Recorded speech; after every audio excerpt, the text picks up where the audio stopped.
Bonsoir, bienvenue à vous en direct sur Public Sénat, votre émission pour aller plus loin ce soir avec cette question d'abord. Comment mieux sécuriser les frontières sans pour autant ériger des murs? L'Europe fait face à d'énormes défis, crise migratoire, porosité des frontières, lutte contre le terrorisme ou encore Brexit. L'UE doit apporter lors du sommet ce soir et demain des solutions d'urgence et de long terme. Il en va de sa survie, débat à suivre. Il y a les symboles et la réalité politique. François Hollande a appelé aujourd'hui à la concorde nationale, un mois après les attentats. Le président inaugurait aux côtés de Xavier Bertrand un monument célébrant la fraternisation pendant la Première Guerre mondiale. Mais derrière les images et les mots, quelle réalité? Recomposition ou décomposition du paysage politique? On en parle avec de nombreux invités en notre compagnie. Enfin, l'entretien ce soir, il est à la tête d'un pur player français, entendez par là un média 100% digital. Alexandre Michelin surfe sur la vague des nouveaux médias à fort contenu. Cet ancien patron de Microsoft MSN Europe est aujourd'hui à la tête de Spicy, qui propose de grands reportages dans le monde. Un entretien tourné vers l'avenir ce soir. Merci d'être en notre compagnie, voilà pour le programme et tout de suite les repères de l'actualité avec Paul Bouffard. Bonsoir à tous, ravi de vous retrouver à la une ce soir. Comment faire face aux défis des réfugiés en Europe? Les dirigeants européens tentent aujourd'hui et demain de serrer les rangs face à la crise migratoire. Dernier sommet de l'Union en 2015, il s'agit d'agir avec célérité, a déclaré Jean-Claude Juncker. Flora Sauvage. Au menu des discussions du Conseil européen cet après-midi, la crise migratoire. Les dirigeants européens veulent endiguer le flux des réfugiés, alors qu'en moyenne, 4000 migrants arrivent chaque jour en Europe. Ce matin, en amont du Conseil européen, un mini-sommet a réuni 11 pays de l'UE et la Turquie sous la houlette de la chancelière allemande Angela Merkel. Ces pays seraient prêts à envisager d'accueillir des migrants sur leur sol si la Turquie garantit l'étanchéité de sa frontière avec l'Union européenne. Un effort qui s'ajouterait aux 3 milliards d'euros d'aide promis à Ankara par l'Union européenne. Autre solution apportée à la crise des migrants, la Commission propose de créer un corps de garde-frontières européen. Celui-ci serait susceptible d'être déployé en cas de crise grave et de se substituer au service des États défaillants, y compris aux États récalcitrants. Une prérogative qui suscite de fortes résistances. Enfin, le plan de répartition des migrants, décidé il y a plusieurs mois, avance à vitesse d'escargot, avec seulement quelques 200 réfugiés relocalisés. Sur ce point, comme sur d'autres, aucune décision d'importance n'est attendue à l'issue du Conseil européen qui s'achèvera demain. Au même moment, à Calais, des centaines de migrants, peut-être 1000 personnes ont tenté de pénétrer en force sur le site du tunnel sous la Manche. Le trafic autoroutier a été paralysé, les forces de l'ordre sur place ont été renforcées. Nouveau coup de tonnerre dans l'affaire de l'arbitrage Tapie. Christine Lagarde, renvoyée devant la Cour de justice de la République.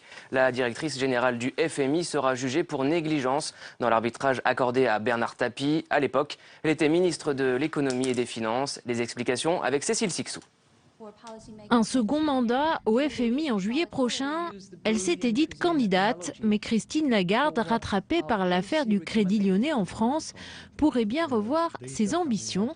La présidente du FMI pourrait être renvoyée devant la Cour de justice de la République. Cette instance, composée de 12 parlementaires et de 3 magistrats, a décidé de la juger pour son rôle joué dans l'arbitrage de l'affaire Tapie. En 2008, l'homme d'affaires avait récupéré 285 millions d'euros aux frais du contribuable après une décision favorable dans le litige qui l'opposait au Crédit Lyonnais sur la revente d'Adidas.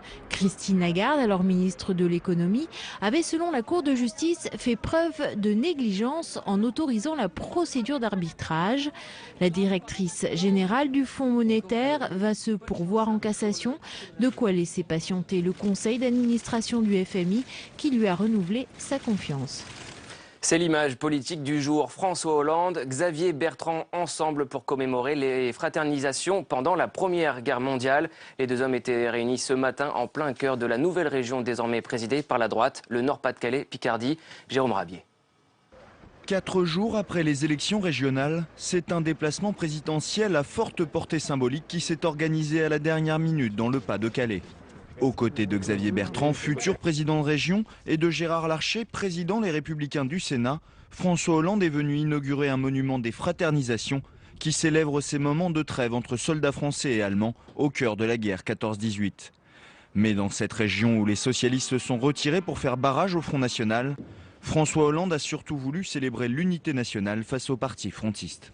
Je veux également saluer Xavier Bertrand, auquel maintenant je dois une responsabilité commune pour répondre, comme l'a dit le président Larcher, aux défis, aux alertes qui nous sont aujourd'hui lancés. Un défi commun aux républicains comme aux socialistes qui pourront parfois se retrouver sur des sujets d'intérêt régionaux, mais pas question d'unité de pensée pour Xavier Bertrand, qui prône plutôt un apaisement du débat politique.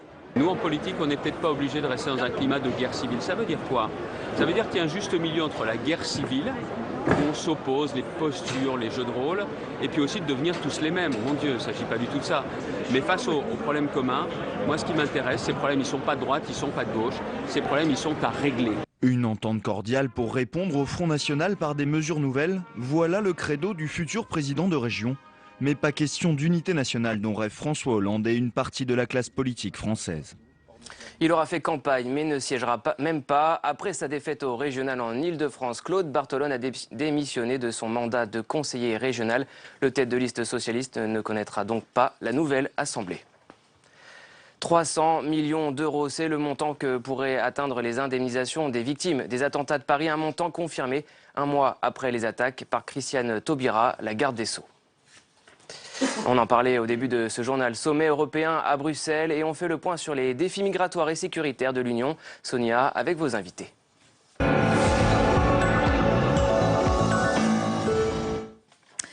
Pour le dernier sommet européen de l'année 2015, les dirigeants se penchent en ce moment même sur de nombreux sujets sensibles. De la crise migratoire en passant par le Brexit ou encore la lutte contre le terrorisme.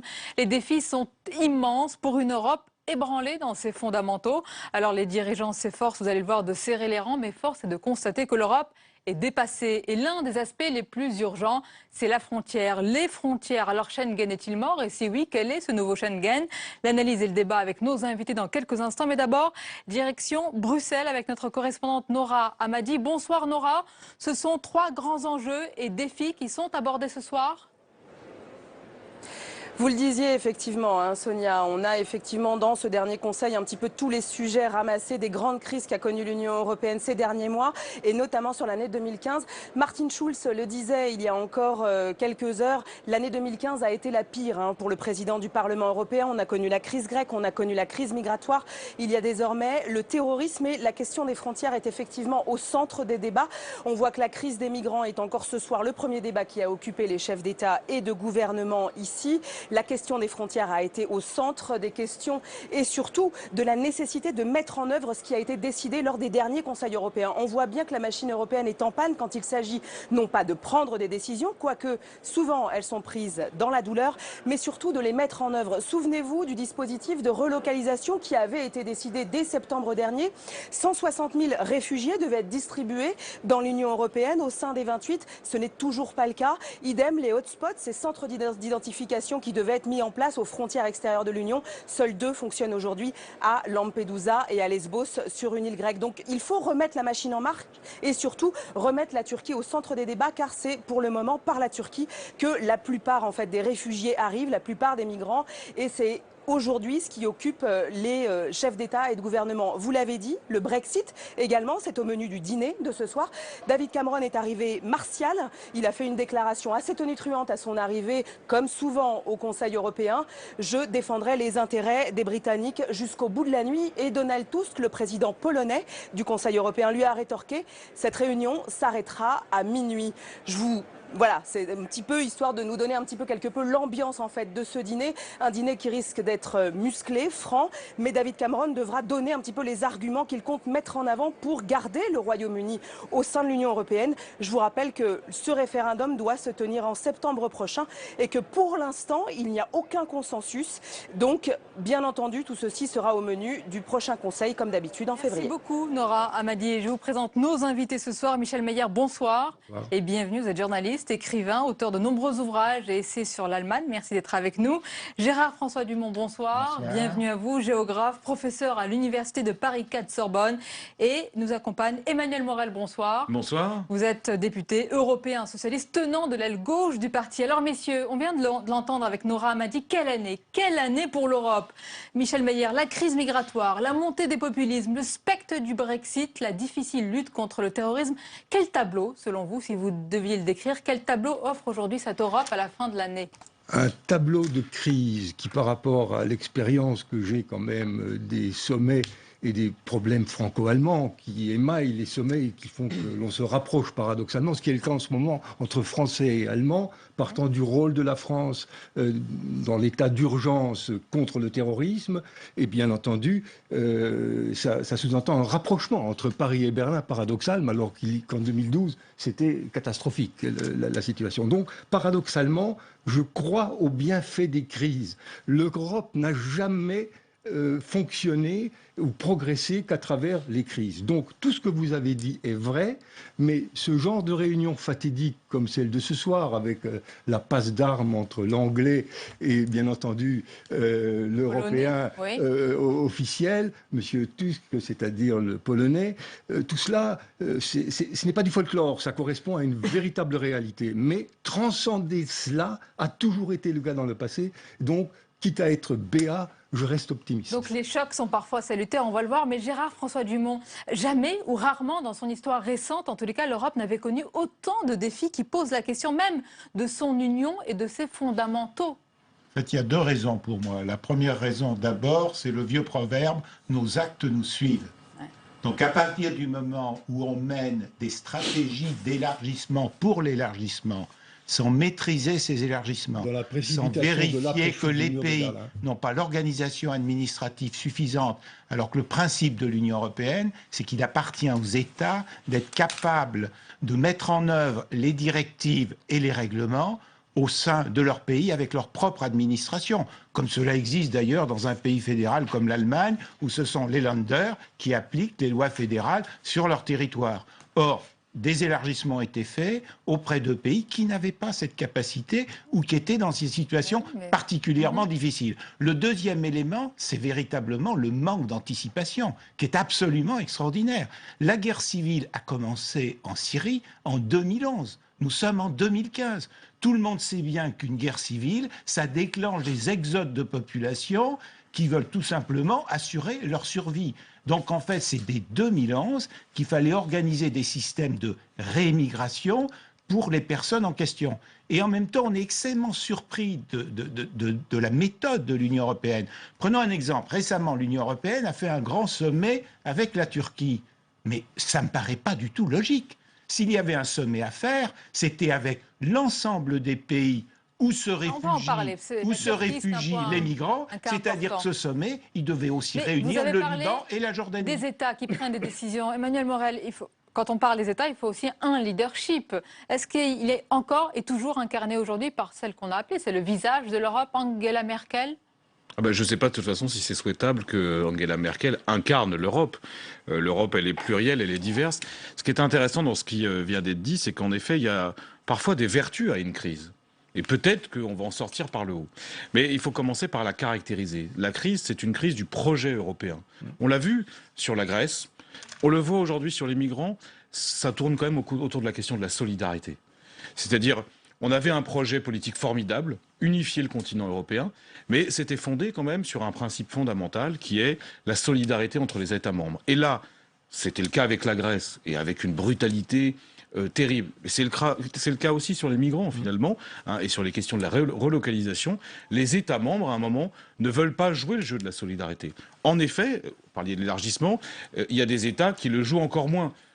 C'est indéniable que la France et l'Allemagne, par exemple, sur la question des migrants, sont plus allants que nos voisins polonais, voire hongrois. Et la question de la Hongrie, de ce point de vue-là, pose problème. Mais il faudra aussi poser très clairement la question des moyens. Parce que quand on a une ambition, et il y a une ambition européenne, il faut s'en donner les moyens. Or, précisément, l'Europe est devenue une sorte de cours de discipline budgétaire dont la seule obsession est de faire des économies. Quand on voit le budget de l'Union, c'est un budget tout rikiki qui ne permet pas d'avoir cette ambition. Et la crise des migrants, c'est aussi une question de moyens. parle de garde-frontières, on parle de Pas Frontex. seulement. C'est aussi. Je dis c'est Mais aussi. vous avez dit, vous avez prononcé le mot solidarité. Bien Je sûr. voudrais réagir. Vous parlez de solidarité au moment, Michel Meyer, où tous les États se replient, se barricadent. La France est allée ce soir en disant ça suffit, cette année nous avons été meurtris par les attentats, il faut que vous surveillez toutes ces frontières. Oui, on mais est en train d'ériger. On peut pas. D'abord, il ne faut pas faire le lien entre les deux. Je pense qu'il faut absolument pas faire le lien entre Mais on les veut questions contrôler nos terroristes frontières en tous les cas. et la On ne fait question. pas le lien. Malgré tout, il y a quand même peut-être parfois des terroristes qui passent par la route des migrants. On ne va pas non plus Mais être vous voyez dans bien le que déni. ce lien systématique, il ne peut pas être fait. D'abord parce que, en plus, je pense que ce qui serait nécessaire, même s'il y a l'urgence et la pression des opinions, c'est de prendre un peu de recul. L'Europe, par définition, elle a accueilli des migrations. Vous êtes Elle continue à en d'accord, accueillir encore. Je suis complètement d'accord avec cela, d'autant plus que l'immaturité de l'Europe centrale et des ex-pays du bloc soviétique par rapport à ce qu'on peut appeler des formes de solidarité, elle a été décrite par le fait qu'on a élargi trop vite sans approfondir à une certaine époque. Et ça, c'est un péché cardinal et originel qui continue à nous poursuivre. Et dans ce contexte-là, par rapport à ces pays, qui doit intervenir en considérant que l'Allemagne en Europe centrale, elle est un peu chez elle? Eh bien, c'est effectivement Angela Merkel. Mais Angela Merkel, dans son fort intérieur et même extérieur, qui est-elle? Elle est une femme qui a pris une décision, comme pour le nucléaire en son temps, de façon isolée, en femme d'action, en scientifique qui procède d'erreur en erreur, et avec en coulisses une aspérité éthique et morale. Elle est luthérienne. Ça s'oublie pas, ça. Un peu de calcul politique, peut-être. Attends, mais Peut-être on une va, pincée. Permettez-moi. on va y arriver. Elle est luthérienne, et elle est dans le même temps. Et puis en plus, c'est une migrante. Elle est née à Hambourg, elle passe en Allemagne de l'Est, son pasteur est un pasteur rouge. Et à la chute du mur de Berlin, elle passe. Mais sa prise de position, elle est également pragmatique.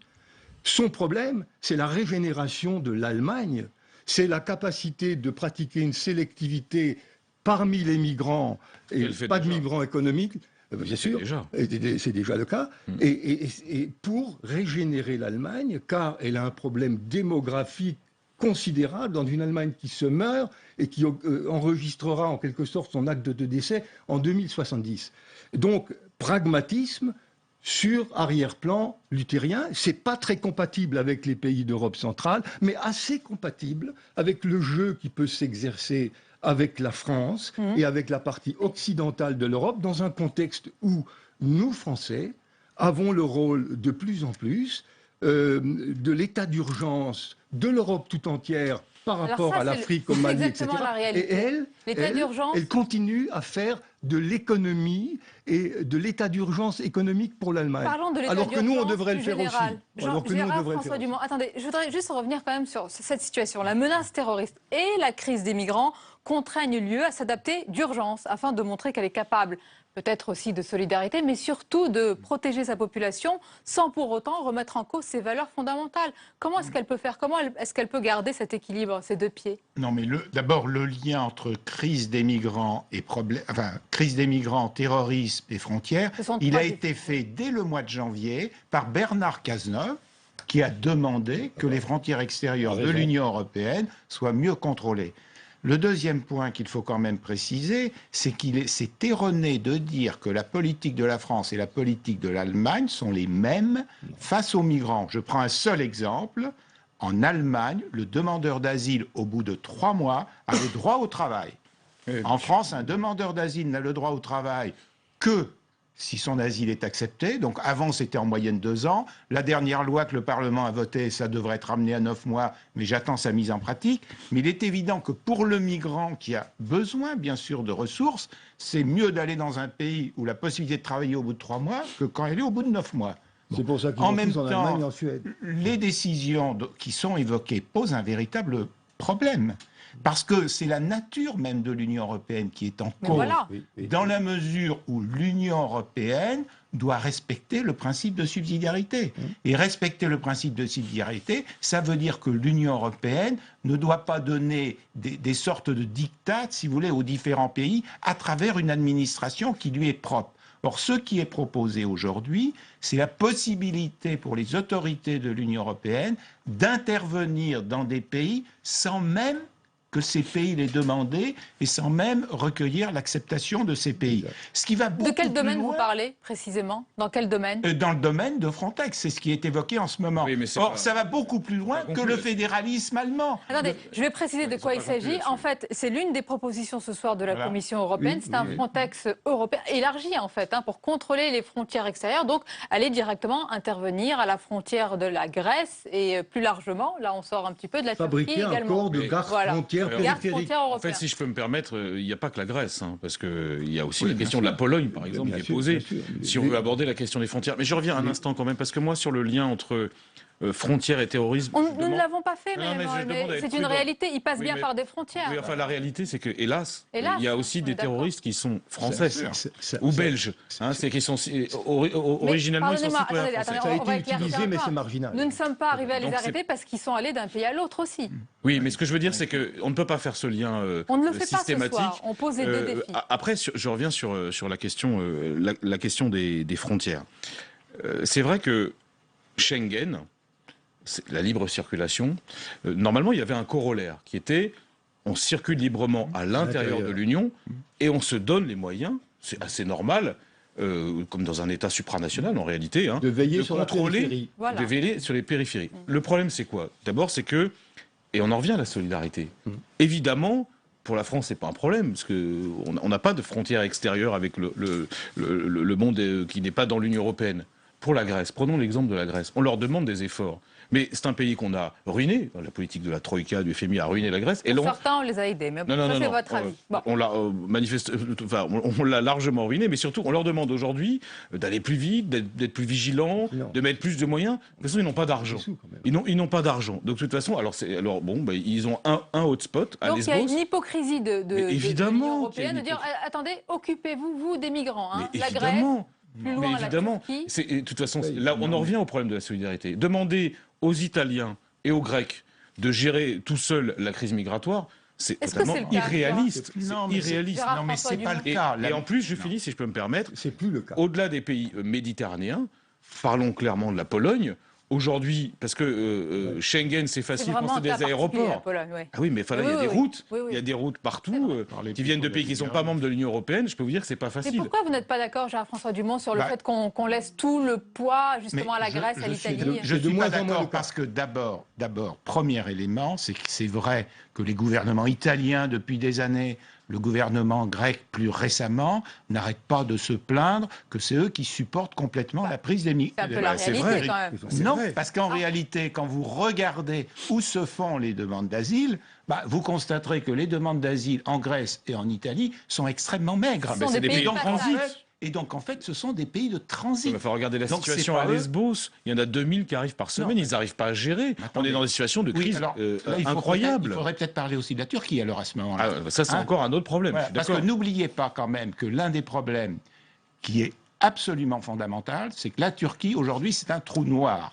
Pourquoi? Parce que le gouvernement turc n'accepte pas que le Haut-Commissariat aux réfugiés puisse intervenir en Turquie. Donc, personne ne sait en réalité ce qui se passe. Et quand, Oui, non, mais dans bien les sûr. accords entre l'Union européenne et la Turquie, il est écrit, noir sur blanc dans cet accord, qu'il y a 2,2 millions de migrants en Turquie et que la Turquie a dépensé 8 milliards pour les accueillir, On va leur en c'est donner 3. Impossible, non, De mais c'est vérifier. impossible de le Attendez, vérifier. Gérard-François Dumont, vous ne remettez pas en cause qu'il y a quand même beaucoup de migrants qui sont arrivés en Non Turquie. seulement je ne le remets pas en cause, mais je peux même vous dire que s'il y a autant de migrants qui ont traversé de la Turquie à la Grèce, c'est parce que le gouvernement turc l'a souhaité. Mais ça, bien Et d'ailleurs, sûr, on vous le sait, allez, ça. vous l'avez à Izmir, il y a des commerces qui sont ouverts au vu de tout le monde et qui sont des passeurs. Et c'est là où Des le agents de scandale voilà. est. Pourquoi je suis pour une politique de réémigration? Parce qu'elle serait humanitaire. Et en plus, il faut bien comprendre que si on avait mis en place ces politiques de réémigration, toutes ces personnes ne seraient pas abusées par des passeurs. Et donc, elles viendraient en Europe dans le cadre d'accords qui auraient été mis en place. C'est là qu'on touche- Comme cela a été fait dans des exodes précédents, lors de guerres précédentes. On en revient une fois de plus à la question de la solidarité. Il y a la solidarité de l'Union avec les pays voisins, les zones de voisinage. Turquie, mais pas seulement. Parce que quand on regarde, le Liban accueille aussi des millions de réfugiés. Je vous parle même la Jordanie, la Tunisie. Alors là, c'est des Libyens, mais c'est pareil. Ils ont 1,8 million de Libyens. En proportion, ce qu'ils accueillent est tout à fait considérable par rapport à nos quotas. Première chose, et c'est là que j'en viens à la question des moyens, parce qu'elle est quand même centrale. Si on veut vraiment aider ces pays, il faut les aider financièrement. Humainement et financièrement. On a les moyens ou on ne veut pas les donner, ces moyens, selon vous? Vous êtes député européen, vous savez. Je pense qu'on ne se donne pas les moyens de nos ambitions. Je vous parlais du budget de l'Union européenne tout à l'heure, mais il est rikiki, c'est même pas 1 000 milliards d'euros sur un continent de 500 millions de personnes. Donc solidarité avec le reste du monde. Solidarité en notre sein. Aidons les Grecs, les Italiens sur ces questions-là. Il n'y a que 2 hotspots, c'est ce que disait votre journaliste à l'instant. C'est largement insuffisant. Mais là aussi, ça demande de l'argent. C'est pas seulement une question de déploiement pratique. C'est l'heure de vérité ce soir?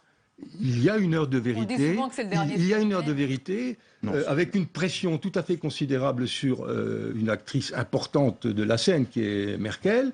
Pourquoi? Parce qu'il y a 3 jours, elle a obtenu à l'arraché de son parti, la chrétienne démocratie, une forme de blanc-seing dans la mesure où elle a promis de moins en mettre. Elle en a mis 1 million sur la table l'année dernière. C'est peut-être faux, ou 800 000, etc. En tout cas, elle en a mis beaucoup. Ça a ébranlé tout le monde en Allemagne. Il y a un problème d'extrême droite en Allemagne aussi.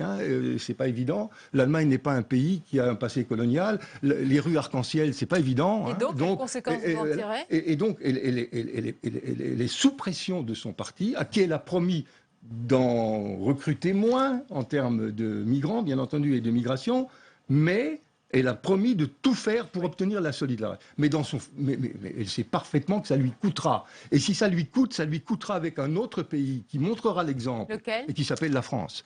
C'est comme ça que ça va se passer. Il nous reste 1 minute pour conclure. Selon vous, est-ce que Schengen, c'était mon introduction, est-ce que Schengen est mort? Et si oui, où est le nouveau Schengen? Non, mais Schengen n'est pas mort. Moi, je pense que personne... Un peu quand même, il se porte pas très bien. Non, moi, je dirais pas ça. Il y aura Schengen 2. Moi, ce qui m'embête, si vous savez, c'est qu'on soit condamné à une sorte de bricolage, sommet après sommet.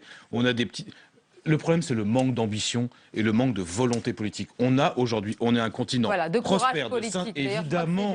Mais ça ne touche pas que Mme Merkel. Schengen est mort il y a des mois que je l'ai dit, tout simplement parce que les règles de Schengen ne sont plus appliquées. Donc soit on vient à l'application de ces règles, soit on en définit d'autres. Michel Meyer, une créativité formidable et une incapacité d'accueillir de pauvres malheureux qui demandent famine ou qui crient famine aux frontières. Dans un contexte où quand même l'Europe, c'est 500 millions de consommateurs. Il faut le rappeler. Et de créativité. Et de citoyens. C'est quand même assez formidable.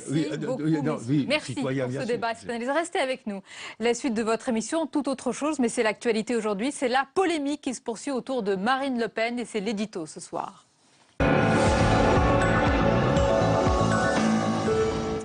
La présidente du Front National a finalement fait disparaître aujourd'hui de son fil Twitter la photo de l'otage décapité par l'État islamique, James Foley, à la demande de ses parents. La polémique n'a pas du tout faibli. On en parle avec vous, Gilles Leclerc, bonsoir. Bonsoir. De quoi cette affaire, Gilles, est-elle révélatrice, selon vous? C'est vrai que la communication, c'est primordial en politique, on le sait bien, mais quand la communication fait office ou devient une vraie stratégie politique, c'est vrai que ça peut faire des ravages et c'est sans doute ce qu'on peut un peu constater ce soir. Car en l'occurrence, il ne s'agit pas d'une gaffe, il ne s'agit pas d'un dérapage. La preuve, d'ailleurs, il reste 2 photos sur le fil Twitter de Marine Le Pen. Parce qu'utiliser une photo pour une mise au point, voire pour un gain ou espérer un gain politique, c'est sans doute facile, mais on peut dire ce soir que c'est quand même assez choquant.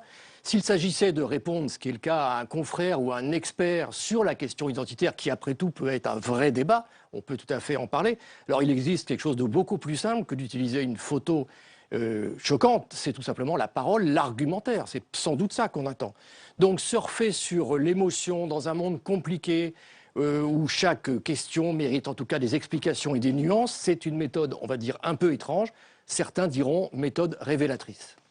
Alors au fond, cette affaire affaiblit ou porte plutôt un coup à Marine Le Pen dans son entreprise de dédiabolisation dont on a beaucoup parlé, Gilles? Oui, un peu parce qu'en la matière, on avait plutôt vu Marine Le Pen et les dirigeants du Front National faire preuve ces derniers jours, ces dernières semaines, d'un peu plus de sang-froid. Souvenez-vous, au soir du 2e tour, elle avait très bien réussi finalement à insister sur la progression en voix de son parti qui était bien réelle.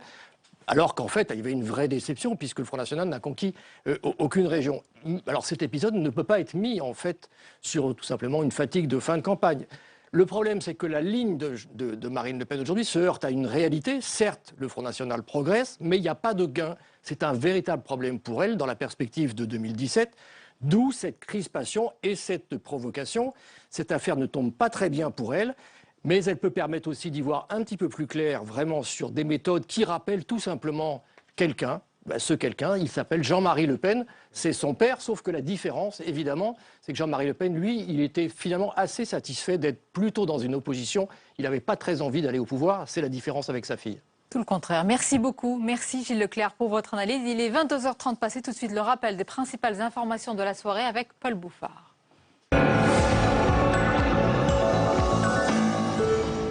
Prévision de croissance à la baisse pour l'INSEE, moins 0,2%. La croissance française devrait fléchir au 4e trimestre, essentiellement sous l'effet des attentats du 13 novembre. Un nouvel élan au premier semestre 2016 est prévu. Il devrait permettre au chômage de refluer légèrement. Après la victoire dimanche en Corse, les nationalistes vont devoir gouverner. Gilles Simeoni incarnera cette région et pour sa première prise de parole, il s'est exprimé en Corse. Mounir Soussi. Un nouveau chapitre de l'histoire politique corse est ouvert aujourd'hui. À son arrivée à la collectivité territoriale, Gilles Simeoni était attendu par de nombreux sympathisants. L'élu vainqueur des régionales va être le premier nationaliste à diriger l'exécutif local mis en place en 1982.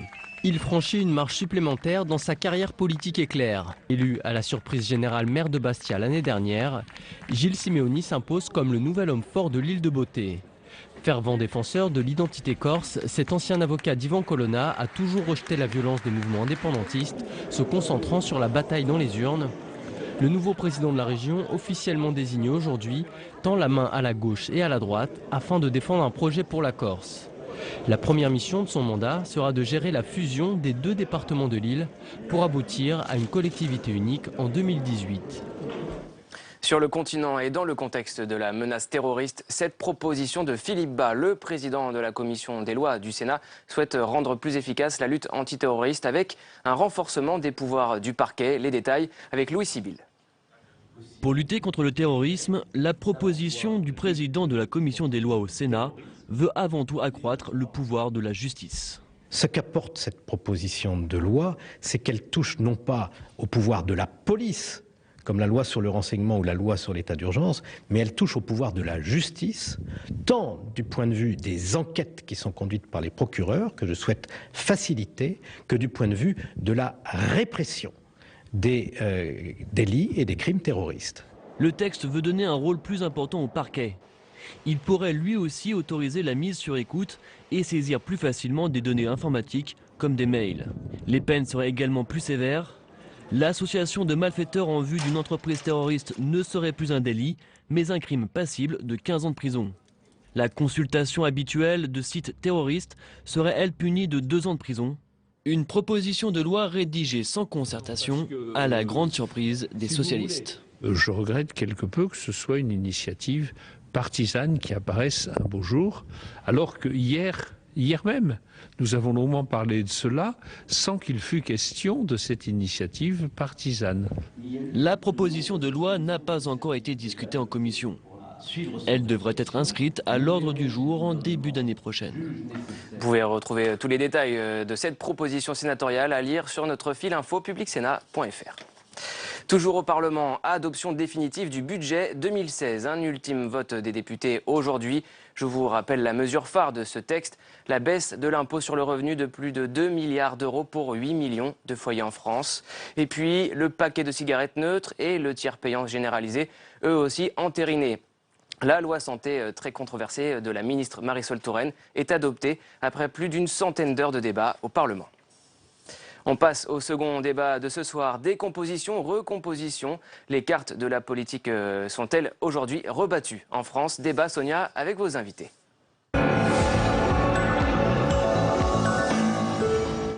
Et ce matin, François Hollande était dans le Nord-Pas-de-Calais aux côtés de Xavier Bertrand pour inaugurer un monument commémorant la fraternisation pendant la Première Guerre mondiale. La veille, Manuel Valls répond par un OK à la proposition de Jean-Pierre Raffarin d'un pacte républicain contre le chômage.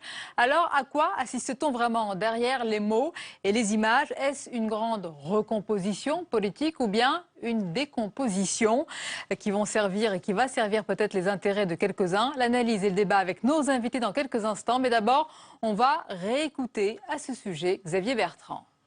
Ici, cette terre du Pas-de-Calais, au moment de la guerre, la Grande Guerre, ils ont su faire preuve de fraternité. Nous, en politique, on n'est peut-être pas obligé de rester dans un climat de guerre civile. Ça veut dire quoi? Ça veut dire qu'il y a un juste milieu entre la guerre civile, où on s'oppose, les postures, les jeux de rôle, et puis aussi de devenir tous les mêmes. Mon Dieu, il ne s'agit pas du tout de ça. Ce juste milieu, c'est quoi? C'est que l'homme de droite, gaulliste que je suis, si je parle avec un ministre socialiste pour aider ma région, je ne vais pas devenir socialiste. Et que les élus socialistes qui vont venir parler avec moi, président de région, ils ne vont pas devenir gaullistes. Mais face aux problèmes communs, moi ce qui m'intéresse, ces problèmes, ils ne sont pas de droite, ils ne sont pas de gauche. Ces problèmes, ils sont à régler. Et on en parle avec nos invités ce soir. Philippe Moreau-Chevrolet, bonsoir et bienvenue. Bonsoir. Communicant, président de MCBG Conseil. Avec nous également Michel Soudet, bienvenue à vous. Bonsoir. Vous êtes rédacteur en chef adjoint auprès de l'hebdomadaire Politis. Et nous accompagne ce soir Philippe Gouliot, bonsoir. Bonsoir Sonia. Journaliste politique, rédacteur en chef et chef du service politique du Figaro. Alors messieurs, il y a le poids de certains mots et l'impact de certaines images, Philippe Gouliot, comme celle de ce matin. Si on s'arrête simplement sur ces images, est-ce que c'est le tableau d'une belle recomposition qui s'esquisse? Voilà pour le symbole. On va peut-être être un peu plus prudent pour l'instant. C'est vrai que à quelques jours des régionales, quelques jours après les régionales, c'est assez amusant de voir Hollande se précipiter dans le Pas-de-Calais pour être à côté de Xavier Bertrand. Et Xavier Bertrand, qui n'est pas encore en fonction, se précipiter pour être à côté de François Hollande. Il y a évidemment une volonté des deux de montrer que voilà, la concorde à laquelle appelle François Hollande peut passer par ce genre d'image. Puis il y a aussi sans doute pas mal d'arrière-pensées de la part de François Hollande et de la part de Xavier Bertrand. On va en parler des arrière-pensées, oui, on va en parler. Importantes. Mais justement, Philippe Moreau-Chevrolet, nous n'avons plus, nous les journalistes notamment, nous n'avons plus que ce mot à la bouche depuis quelques jours, recomposition. Mais qu'est-ce qu'il signifie d'abord? C'est une volonté stratégique de la part de François Hollande d'essayer de créer un axe qui va de la gauche, si on veut, enfin de ce qu'il en reste, et puis jusqu'aussi loin qu'on peut aller à droite, pour essayer d'être le seul alternative au Front National en 2017. C'est une stratégie qui a remarquablement bien marché pendant les régionales et qu'il essaie de maintenir jusqu'en 2017 parce que c'est sa stratégie pour être au deuxième tour. On sait que toutes les enquêtes disent que François Hollande au deuxième tour il n'existe plus en 2017. Donc c'est sa stratégie, son alternative. Il opère sur un terrain qui est favorable parce que la droite a explosé littéralement. Elle est en miettes aujourd'hui. Sarkozy n'a pas perdu mais il n'a pas gagné non plus. Juppé a fait une déclaration de candidature assez mauvaise dimanche soir qui n'a pas vraiment embrayé comme il l'espérait.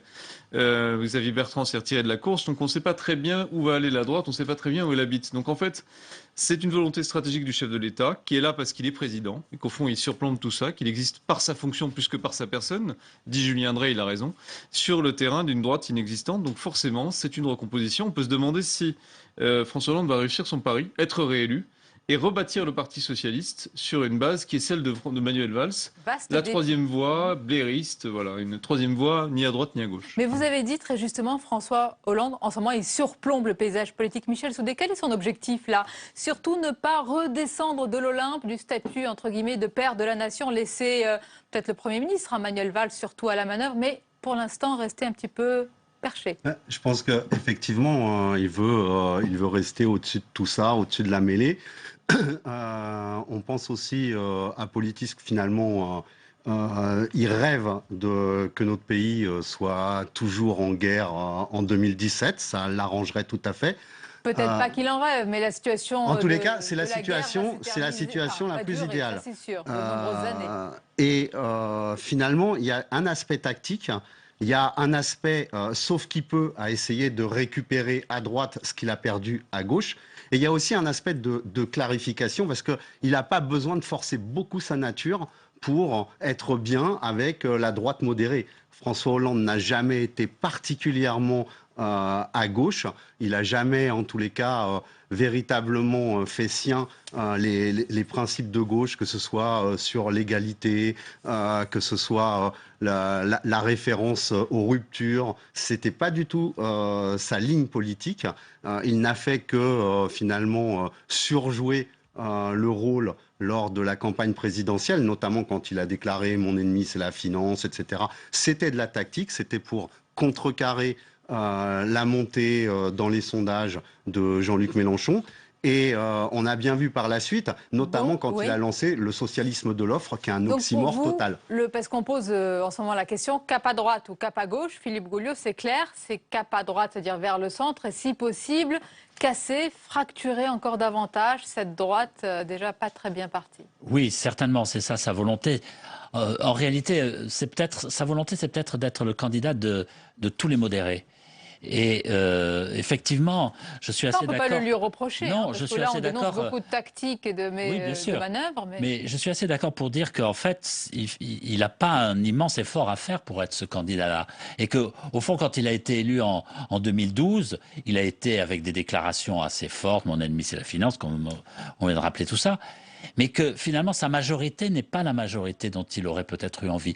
Il a été élu avec une majorité plurielle pour faire une politique finalement social-démocrate, voire parfois social-libérale. Et donc là, il y a un hiatus, et peut-être qu'il est en train de se dire qu'il a une capacité, une opportunité de réduire ce hiatus-là. Mais attendez, là, messieurs, et ceux qui nous regardent, peut-être qui se font la remarque, Philippe Moreau-Chevrolet, là, on ne parle que de personnes.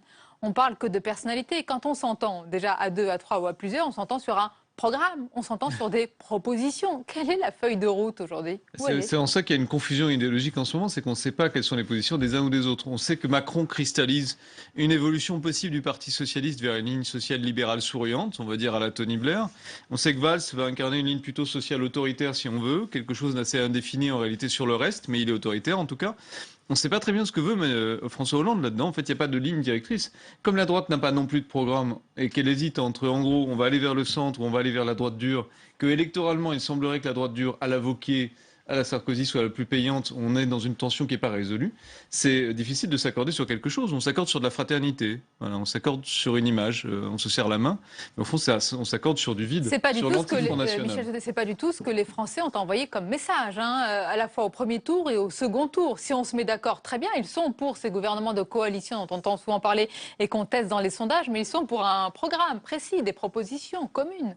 On les voit pas. Pas uniquement. Je pense que si le fait marquant du scrutin, c'était quand même que la moitié des électeurs ne se sont pas déplacés au premier tour, c'est bien parce qu'ils sont en attente de politiques qui donnent des résultats, et ces résultats, ils sont demandés essentiellement sur le plan social. Or, la réponse, elle n'est pas sur le plan social. Quand Manuel Valls appelle à s'unir autour de la République.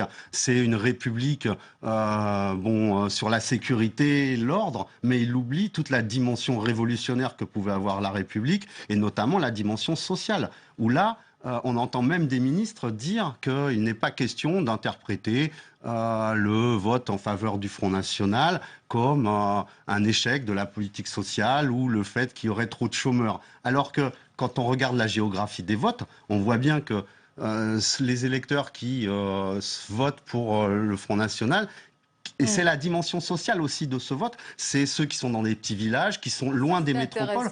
Or, gauche et droite, enfin PS et droite s'entendent pour une France de la compétitivité et des métropoles. Donc c'est pas eux qui vont pouvoir répondre. Donc Philippe Gouliot, on brandit le gouvernement, l'exécutif brandit d'ailleurs à chaque discours, à chaque prise de parole la République comme un étendard. C'est un très bel étendard, mais derrière justement on ne répond pas, on l'a souvent dit, ce mot, l'urgence sociale, l'urgence économique. Oui, enfin là, justement, il y a un petit début bien tardif de commencement d'esquisse, d'ébauche de réponse avec ce pacte pour l'emploi dont on ne sait pas très bien ce qu'il y aura à l'intérieur, mais il y a quand même une volonté d'associer les régions par-delà les divisions politiques. Bon, le fait est que on peut penser malgré tout qu'entre certains leaders de la droite modérée et du centre et l'aile droite du PS, on voit assez bien autour de quoi ils pourraient se mettre d'accord malgré tout, notamment sur l'Europe.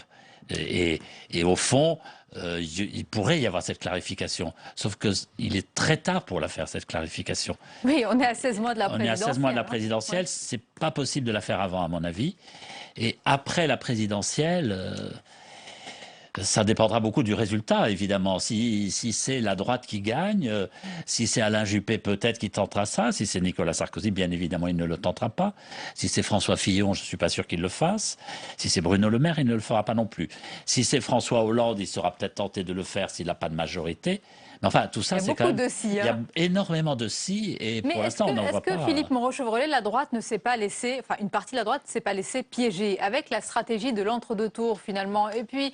Non, peut-être pas la stratégie de Nicolas Sarkozy, mais tout simplement, François Hollande a à mettre en place un plan dont on dit qu'il est diabolique, tout simplement. Il a saisi une opportunité historique entre les deux tours. Vous n'êtes pas d'accord, Philippe Bouliou? Non, je pense aussi que chez certains à droite, mais ça, l'avenir le dira peut-être, il y avait aussi ces arrière-pensées dont je parlais tout à l'heure, qui étaient de se débarrasser de Nicolas Sarkozy. Oui, il y a ça, notamment du côté d'Alain Juppé, où on a surjoué l'Union nationale. Et même de Xavier Bertrand. Et même de Xavier Bertrand, bien sûr. En fait, il y a beaucoup qui vont enterrer Nicolas Sarkozy et passer à autre chose. Voilà. Donc, il risque de se produire la même chose qui se produit dans beaucoup de régimes quand le candidat n'est plus souhaité, etc. On va le laisser perdre, on va tout organiser pour qu'il perde, comme Ségolène Royal en 2007. On va tout faire pour que le candidat perde. Essayer de reconstruire pour reconstruire derrière, quitte à perdre 5 ans dans l'opposition. Ça, c'est ce qui menace la droite, c'est ses propres divisions. En fait, elle peut s'effondrer d'elle-même. Le problème, c'est qu'elle n'a pas de champion clair. Et ça, tant que ça durera, ce sera un vrai handicap. C'est le principe des primaires. Mais c'est pas laisser piéger au sens... L'attitude de Nicolas Sarkozy, le nini, c'était pas la meilleure stratégie, mais c'était la seule stratégie pour la droite. Sinon, effectivement, il n'y a plus qu'à donner les clés des Républicains à François Hollande et partir en vacances, parce que c'est fini, quoi. Mais c'est compliqué à comprendre, mais il n'y a que ça, quand même, comme stratégie pour exister. Mais on voit beaucoup, là, de une, notamment d'hebdomadaire, Michel Soudé, avec Nicolas Sarkozy, le grand perdant, presque la page est tournée. Est-ce que c'est vraiment le cas? Est-ce que certains, entre guillemets, ne l'enterrent pas politiquement trop vite? Si on parle des hommes, effectivement, il est relativement... Enfin, oui, c'est un perdant de l'élection régionale. Maintenant, on n'oublie pas que ces élections régionales avaient quand même pour objet d'élire des assemblées qui vont être amenées à diriger des vastes territoires, et que là, le grand perdant, c'est le Parti socialiste et le bloc de gauche dans son ensemble. Puisque quand on fait le total en poids démographique ou en poids économique, on a d'un côté 43 millions d'habitants qui vont être dirigés par la droite et 20 millions par des socialistes. Les chiffres sont têtus. Et voilà, et c'est encore plus, le déséquilibre est encore plus important en termes de PIB. Mais alors, introspection de la gauche à présent, Philippe Goulot. Qui a intérêt aujourd'hui à gauche à se lancer dans une campagne chez les Verts ou au Front de gauche? D'abord, qui a vraiment encore les moyens, à la fois financiers et politiques? Et qui pourrait le faire alors qu'on voit bien que Manuel Valls, Jean-Christophe Cambadélis et François Hollande, eh bien, ils dénoncent, en tout cas, ils montrent ce risque d'un 21 avril 2017. Un 21 avril bis. C'est vrai que ça va être très difficile pour tous les candidats à la candidature contre François Hollande. D'une certaine manière, il a quand même en partie plié le match. En partie parce qu'il reste Jean-Luc Mélenchon qui a son petit capital de voix. On l'a vu dans les sondages, il est autour de 10,5, 11%. Voilà, il a son petit capital. Mais il y a effectivement un énorme problème chez les Verts. Les Verts se sont divisés, se sont atomisés. Ils ont fait un score vraiment catastrophique avec des stratégies auxquelles on ne comprenait rien, puisque c'était des stratégies à la carte. Vraiment, on n'y comprenait rien. Et puis, ils n'ont plus l'argent. Il y a quand même aussi le nerf de la guerre qui est très important au moment de partir en campagne. Ils n'ont plus d'argent, ils ont perdu énormément d'élus régionaux, énormément, j'ai plus les chiffres en tête, j'ai pas la mémoire des chiffres. Ils sont passés de 265 à une soixantaine. 60, je crois que c'est ça. Ils ont perdu le Parti 200. communiste en a perdu énormément. Ah, c'est une hémorragie. C'est une hémorragie. Comment? Une centaine. Voilà. Une centaine. Donc tout ça, ça fait malgré tout des ressources en moins. Parce que ce sont des gens qui cotisent, qui ont des. On entend parler, et Jean-Christophe Cambadélis n'arrête pas de le dire, de gauche plurielle. C'est quoi cette gauche plurielle? Ça nous rappelle la nouvelle gauche, mais c'est quoi? C'est une déclinaison encore de Non, c'est une volonté de rassembler ce qui reste de la gauche de la gauche reste-t-il? et de la ramener vers soi. Il reste quelques écologistes, il reste tous ceux qui pourrait être susceptible de se présenter contre François Hollande. Philippe Moreau-Chevrolet, expliquez-moi, cette gauche de la gauche, elle demande, elle n'arrête pas de demander une inflexion, et elle l'a fait au lendemain du second tour. Oui, mais attendez, elle pèse quoi dans le pays, la gauche de la gauche? Je suis désolé, mais elle a complètement disparu du paysage politique. Il reste rien. Et quand les frondeurs apparaissent en politique, ils se replient aussitôt. Je veux dire, ils ont même pas. Hollande n'a même pas besoin de faire charger la brigade. Ils sont déjà en train de se replier. C'est la retraite de Russie. Donc c'est incroyable. Il n'y a plus de gauche de la gauche dans ce pays.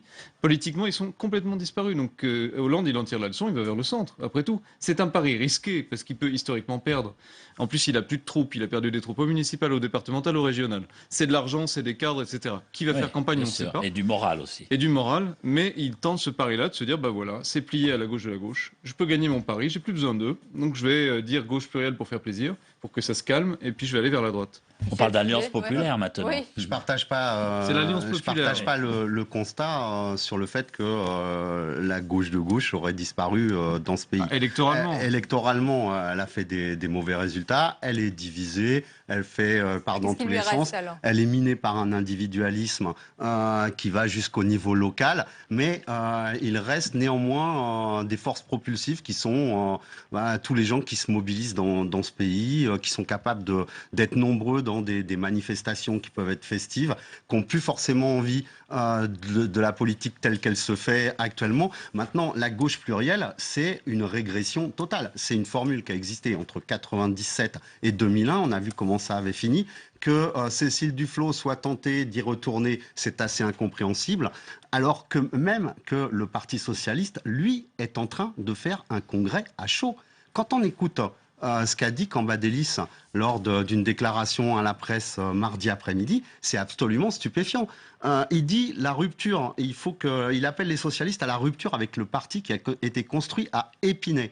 Rupture avec la stratégie qui était celle de l'union de la gauche. Donc on ne peut pas parler d'un côté de gauche plurielle et de rupture avec la stratégie qui était celle d'Épinay d'union de la gauche. Il y a quelque chose de contradictoire. Rupture avec les méthodes, l'organisation, la structuration. Qu'est-ce qu'il veut faire? Il veut faire un parti boogie-boulga comme il en existe dans d'autres pays européens, ce que sont devenus les partis sociaux-démocrates, de purs partis démocrates qui ont oublié le social, qui se sont convertis au libéralisme économique et qui essayent des fois même d'être plus libéraux que les libéraux.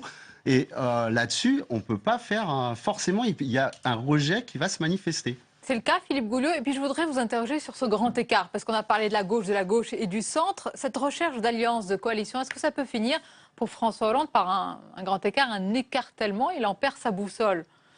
Oh, tout est possible, là, vraiment. Je crois que d'ici 2017, vraiment, on peut assister à tout. Notamment à ce grand écart, à ce claquage de muscles, oui. Et puis, dans les arrière-pensées, il y a aussi celle de François Hollande. C'est évidemment diviser la droite, affaiblir la gauche de la gauche et contraindre les éventuels candidats à ne pas l'être pour être le seul et s'imposer. Puis il y a aussi Valls qui peut avoir une stratégie différente et lui se dire, après tout, on perd en 2017 et on reconstruit. Donc ça peut être deux stratégies différentes. Donc oui, tout est possible et ce grand écart est possible. Mais il y a aussi une chose qui me frappe, c'est que dans ces recompositions, quelque chose qu'on oublie généralement et qui pourtant est une donnée qui me semble importante, c'est que pour faire ces recompositions, il faut passer par-dessus des solidarités de partis. Au fond, dans beaucoup de partis, on est ensemble parce qu'on a l'habitude de militer, on se connaît, on a des copains, des camarades, des compagnons, on disait... Parce qu'on fait carrière aussi. Parce qu'on fait carrière et on fait carrière avec ces gens-là. On reste ensemble à cause des gosses, quoi, un peu. Et c'est difficile de sortir de ça. Donc attention à gommer tout cela quand on veut effacer les frontières entre les partis. Mais on est loin d'effacer on en les est frontières. très loin. Philippe Moreau-Chevrolet. Et maintenant, pour la droite, on a beaucoup reproché à ce parti un manque de programme. Et tout simplement parce qu'il y a des primaires. Est-ce que le véritable problème de la droite aujourd'hui, c'est son manque de corpus idéologique? C'est ça ce qui va manquer là d'ici 2016? Il y a un manque de pouvoir répondre à François Hollande. C'est-à-dire, il y a un manque sur quoi on s'oppose. On ne peut pas s'opposer sur la politique de sécurité à droite. Ils ne peuvent pas s'opposer non plus sur la politique économique. Enfin, je veux dire, sur quoi? Il n'y a pas tellement de prise. Il y a des anicroches comme ça, mais il n'y a pas vraiment d'opposition de fond. Donc en fait, comme il y a un accord quand même, François Hollande a construit une politique en réalité totalement centriste, une politique bayrouiste. Il n'a pas besoin de Bayrou pour faire du Bayrou. Sans Bayrou. Il n'a pas besoin de Bayrou pour faire une politique bayrouiste. Il n'y a plus vraiment de prise. Donc le seul qui trouve moyen de s'accrocher, c'est Sarkozy, parce qu'il attaque à fond, il va très à droite, et il existe. Voilà. Mais il n'y a pas vraiment des accords de fond, donc c'est difficile. Il faut construire sur une base de différenciation avec Hollande, alors qu'Hollande fait tout pour pas se différencier. Il va même jusqu'à voir Xavier Bertrand, qui est le vainqueur des régionales, le vainqueur moral, pour aller faire une photo avec lui. Et Xavier Bertrand court dans ses bras, donc Xavier Bertrand joue contre son camp. temporairement certes. Raffarin fait pareil. Alors Raffarin va à la soupe, je ne sais pas ce que cherche Raffarin, mais Raffarin fait la politique de Hollande, fait la campagne en tout cas. Je viens vous tendre la main, Monsieur le Président. C'est un leader de droite. Au moins, Raffarin, je dirais qu'il a le privilège de l'ancienneté à dire ça, parce que c'est une constance chez lui. Il a ce positionnement. Oui, c'est très étrange quand même. C'est très étrange. On est un lendemain de quasi-défaite électorale. C'est bizarre quand même. Bien sûr, mais il y a une cohérence. Pour conclure, il a été le seul, avec Nathalie Kosciusko-Morizet, au lendemain de l'élection, à dire qu'il était qu'il était contre le nini. Ça ressemble à une offre de service quand même. Michel Saudet, pour conclure, je vous pose la question à tous les trois en guise de conclusion. Vers quelle affiche ou vers quel scrutin on s'oriente pour 2007 ? On lit et on entend souvent que c'est un scrutin par défaut, qui n'enthousiasme pas les Français de voir, on va voir quelle sera l'affiche, entre guillemets, mais de ne pas revoir les mêmes candidats. Est-ce qu'il y a ce risque-là qui est très important pour le pays ? Là, il ne s'agit pas de réenchanter du tout la politique et le rapport à la politique, c'est tout simplement qu'il y a une véritable, parfois même on emploie le mot dégoût par rapport à ça. Il y a effectivement par défaut. Par exemple, on parlait de comment Hollande essaye de reconquérir ou de ramener à soi les électeurs de gauche. Son seul atout, c'est le Front National. Donc, c'est pas par adhésion, c'est par peur. Et ça montre... ça montre véritablement qu'on est dans une crise aussi profondément institutionnelle. Les institutions sont dépassées. Il serait temps de tout repenser parce que, les électeurs ne s'y retrouvent pas. 2, la recomposition politique qui devrait se faire parce que ça serait une clarification finalement, que la gauche soit passée à droite et qu'elle se gouverne avec la droite, ça serait une clarification. Ce n'est pas possible dans les institutions actuelles, il faut attendre peut-être le lendemain de la présidentielle. Donc toutes les institutions sont à repenser et finalement ce qui est à repenser, c'est comment on voit notre avenir, comment on imagine notre avenir. Et nous sommes à 16 mois de la présidentielle. Et dans un régime parlementaire, la droite classique pourrait absorber l'extrême droite. C'est ce qui s'est passé en Autriche, en